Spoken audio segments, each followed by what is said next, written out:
Kilo బియ్యం 50 రూపాయలే కదా ఉండేది, ఇప్పుడు 58 ఏంటి? రేటు పెరిగిందమ్మా.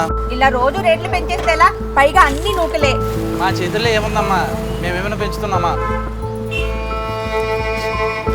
తిన్న కూర్చో. Madam current bill 2800. ముందు నెలకిలో తక్కువే వాడాం కదా, ఎంత బిల్ వచ్చిందండి? మమ్మల్ని అడిగితే ఎట్లా అమ్మా, మేమన్నా పెంచుతున్నావా ఏంటి? ఏమో మా నాయుడు వస్తున్నాడు, దండేసి దానం పెట్టి హాయితాండి. పండి పండి.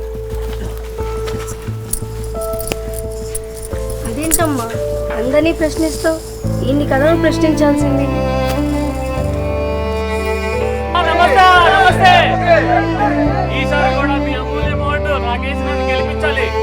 ఓటు వేసే ముందు నాకు కొన్ని ప్రశ్నలు ఉన్నాయి, ముందు సమాధానం చెప్పండి.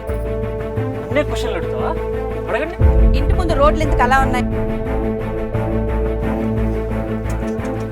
ఇప్పుడు రోడ్డు మినిస్టర్ నేను కాదమ్మా, ఆయన అడగాలి. మరి ఇంటి పన్నులు, కరెంటు బిల్లులు, నిత్యావసర రేట్లు ఎందుకు పెంచారు? హారతీతలు ఇస్తా అన్నారు, అది ఇస్తే బయలుదేరు.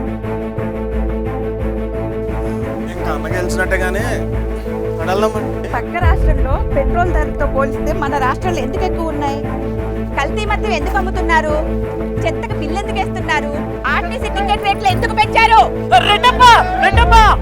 ఏయ్, ఆగండి, నా దగ్గర ఇంకా చాలా ప్రశ్నలు ఉన్నాయి, సమాధానం చెప్పి వెళ్ళండి.